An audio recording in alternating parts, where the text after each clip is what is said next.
नमस्कार,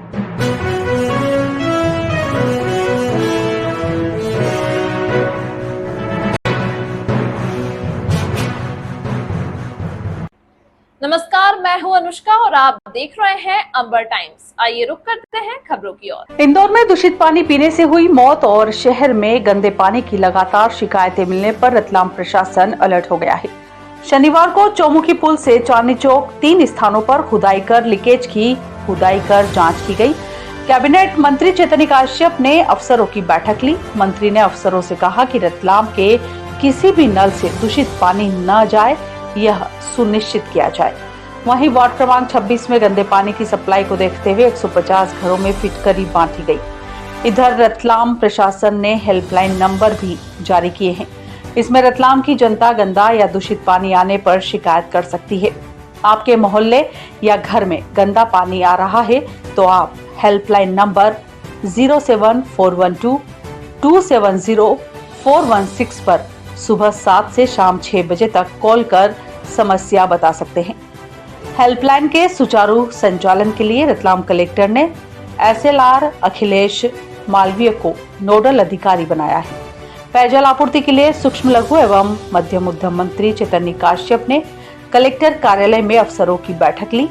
कहा कि रतलाम में किसी भी नल से दूषित पानी नहीं जाए, यह सुनिश्चित किया जाए। नियमित रूप से टेस्ट किट के माध्यम से जांच की जाए। पुराने एवं बार बार लीकेज होने वाली पाइपलाइन, नालियों, सीवर पाइपलाइन के समीप अथवा नीचे से गुजरने वाली पाइपलाइनों का चिन्हांकन करवाएं। खराब पेयजल की शिकायत प्राप्त होते ही जोड़ चेक करवाएं। पेयजल लैब पर अनुभवी टेक्नीशियन को ही पदस्थ करें। टेस्टिंग किट सभी जगह पर पर्याप्त संख्या में उपलब्ध होनी चाहिए। टीमों की सतत मॉनिटरिंग करें। PHE विभाग पेयजल के सैंपल लेकर सतत टेस्टिंग करे। इस मौके पर भाजपा जिलाध्यक्ष प्रतीक उपाध्याय, निगम अध्यक्ष Manisha Sharma, collector Misha Singh, ADM doctor Shalini Srivastava, निगम आयुक्त अनिल भाना सहित अन्य मौजूद थे। रतलाम नगर निगम के सभी जल प्रदाय से संबंधित अधिकारी, कमिश्नर व रतलाम के हमारे जिला कलेक्टर, जिन्होंने कल पूरा राउंड लेकर के और व्यक्तिगत रूप से जल के स्वच्छता के बारे में कि स्वच्छ जल प्राप्त हो, इसके लिए इन्होंने पूरे कार्य पे लिया है। और कल मुख्यमंत्री जी ने भी एक वीडियो कॉन्फ्रेंस करके पूरे प्रदेश में यह सख्त हिदायत दी है कि जल प्रदाय के अंदर कोई भी कभी बर्दाश्त नहीं की जाएगी। आज की बैठक का भी बड़ा स्पष्ट उद्देश्य था और रतलाम नगर में आज ये निश्चित किया गया है कि एक हेल्पलाइन नंबर कलेक्टर कार्यालय से जारी होगा। किसी भी मोहल्ले में या किसी भी घर पर अगर गंदा पानी आता है तो वो यहाँ सूचित करेंगे और तत्काल उसके लिए कार्य को आगे बढ़ाया जाएगा तथा जिन मोहल्लों में अभी वर्तमान में कुछ शिकायतें प्राप्त हुई है उन मोहल्लों के लिए अलग से 5 लोगों की टीम रिपेयर मेंटेनेंस की पूरी 5 टीमें वो अलग से बनाई गई है। और उसी के साथ में जो नालों के अंदर जहाँ से पानी मिलने की संभावना रहती है उन नालों के अंदर बिल्कुल सफाई के लिए 5 टीमें उसके लिए अलग से निर्धारित की गई है। और यह बिल्कुल सुनिश्चित किया जाएगा कि किसी भी जगह पर गंदा पानी नहीं आए। किसी जगह पर अगर पुरानी पाइपलाइनें हैं और किसी गली या मोहल्ले के अंदर ऐसी समस्या आएगी तो उस जगह पर जनता को विश्वास में लेकर के वहाँ की लाइन को बंद करके और वहाँ पर टैंकर से तत्काल पानी सप्लाई करेंगे और पाइपलाइन के कार्य को युद्ध स्तर पर उसको पूर्ण करके उसको कंप्लीट करने के निर्देश दिए हैं।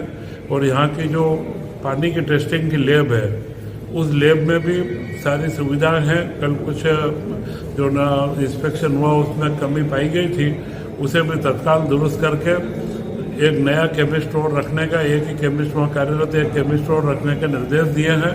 उसी के साथ में PHE की लैब है, उससे उसके सैंपल को क्रॉस चेक करना और नियमित चेकिंग करना और हर वार्ड से एक सैंपल लेकर के बिल्कुल सुनिश्चित करना कि रतलाम नगर में किसी भी नल के अंदर दूषित पानी नहीं आ पाए, क्योंकि यह एक दायित्व भी है। और जिस तरीके की घटनाक्रम सामने आ रहे हैं तो उन घटनाओं से सबक लेकर के हमें सचेत रहना आवश्यक है।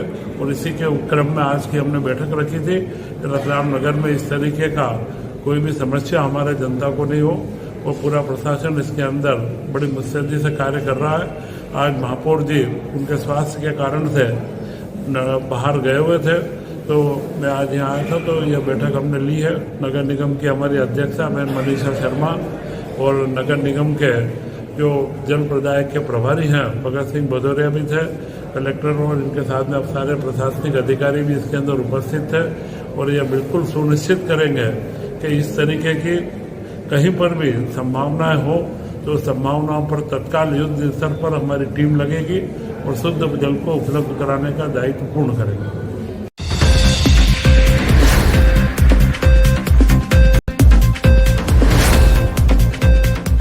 रतलाम स्टेशन पर एक बार फिर चाकूबाजी की घटना घटित हुई।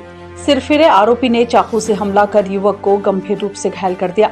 घायल को जिला अस्पताल में भर्ती किया है। जीआरपी थाना ने मामला दर्ज कर जांच में जुट गई है। जीआरपी थाना प्रभारी मोतीराम चौधरी से मिली जानकारी के अनुसार शनिवार रविवार आधी रात में सादिक पिता जावेद 26 वर्षीय निवासी नीमच प्लेटफॉर्म 2 के बाहर शर्मा रेस्टोरेंट के समीप खड़ा था।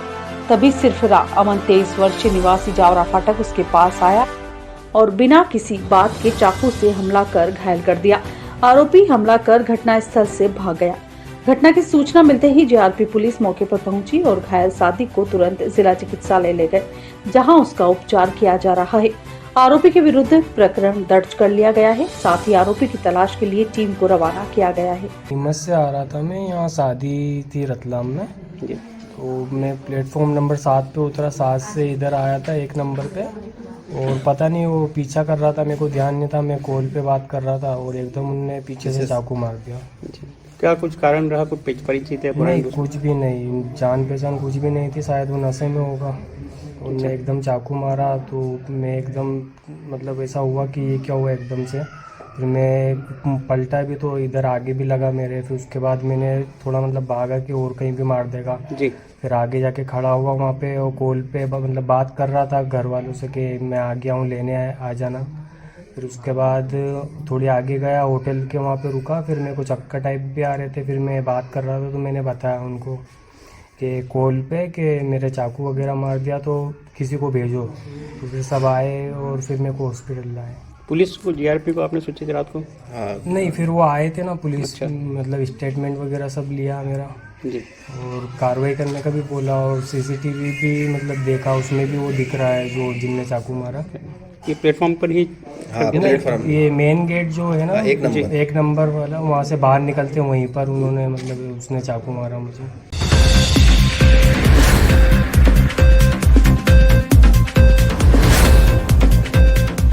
पुलिस अपराधियों आदितन गुंडा तत्वों को लेकर सख्त है। शहर में ऐसे ही आदितन गुंडे अपराधी जो अपने क्षेत्र में लोगों को जबरन परेशान कर उन्हें डराने धमकाने का काम कर अपराध को बढ़ावा देकर अपना वजूद बरकरार रख अपराध करते हैं, जिनकी लगातार पुलिस को शिकायत आ रही थी।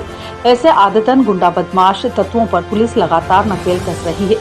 इसी कड़ी में शहर के 4 थाना क्षेत्र में तकरीबन 21 गुंडों की एडिशनल एसपी सीएसपी के सामने दोवत्ती थाने पर परेड करवाई गई और इन गुंडों पर पुलिस ने प्रतिबंधात्मक कार्रवाई करते हुए एसडीएम कोर्ट में पेश किया।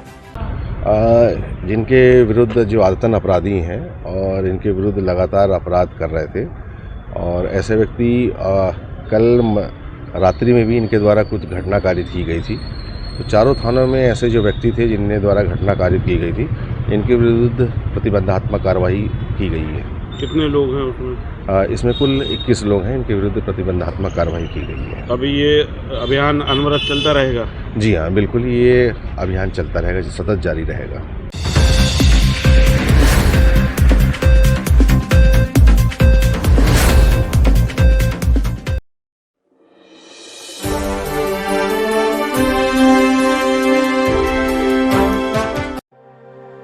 कुछ लोग तो जिंदगी के सांचे में ढल जाते हैं, मगर कुछ लोग जिंदगी के सांचे ही बदल जाते हैं।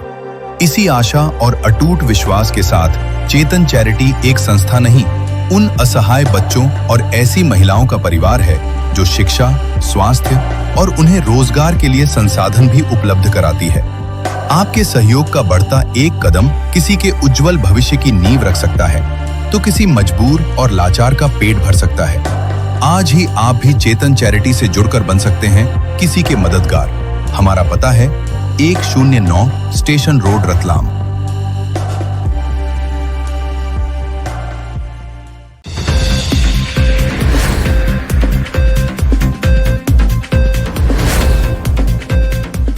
नया साल शुरू होने के साथ ही सर्दी ने असर दिखाना शुरू कर दिया है। 2 दिन से शीतलहर चल रही है और शनिवार रात को 8 बजे से ओस भी गिरने लगी है। 2 दिन में अधिकतम और न्यूनतम तापमान में भारी गिरावट दर्ज की गई है। 1 जनवरी को जहां अधिकतम तापमान दिन का तापमान 26 डिग्री सेल्सियस था, तो 3 जनवरी को गिरकर 20.2 डिग्री सेल्सियस हो गया। इस प्रकार अधिकतम तापमान में 2 दिन में 5.2 डिग्री सेल्सियस की कमी दर्ज की गई। वहीं 1 जनवरी की रात न्यूनतम तापमान 12.6 डिग्री था, तो 2 जनवरी की रात गिरकर 9.8 डिग्री सेल्सियस पर आ गया। अचानक बड़ी सर्दी से लोग परेशान होने लगे हैं तथा दिन में भी लोगों को गर्म कपड़ों का सहारा लेना पड़ रहा है। वहीं 2 दिन से कोहरा भी हो रहा है। ग्रामीण क्षेत्र में सुबह 10 बजे से 11:30 बजे तक कोहरा रह रहा है। वहीं रात में लोग सर्दी से बचने के लिए अलाव का भी सहारा ले रहे हैं। सर्दी बढ़ने व सुबह कोहरा होने से विशेषकर सुबह ड्यूटी करने वाले लोगों तथा खेतों में काम करने जाने वाले किसानों को ज्यादा परेशानी का सामना करना पड़ रहा है। धूप की तेजी भी कम हो गई है और शीतलहर चलने से विशेषकर बाइक व अन्य दोपहिया वाहन चालकों को ज्यादा परेशानी का सामना करना पड़ रहा है। कोहरे के कारण विजिबिलिटी कम रही। सुबह 4 से 8 बजे तक तो कोहरा इतना रहा कि 25 मीटर दूर तक कुछ दिखाई नहीं दे रहा था। सर्दी के मौसम में दिसंबर में कभी शीतलहर नहीं चली, लेकिन नया साल शुरू होने के साथ ही शीतलहर ने भी अपना असर दिखाना शुरू कर दिया।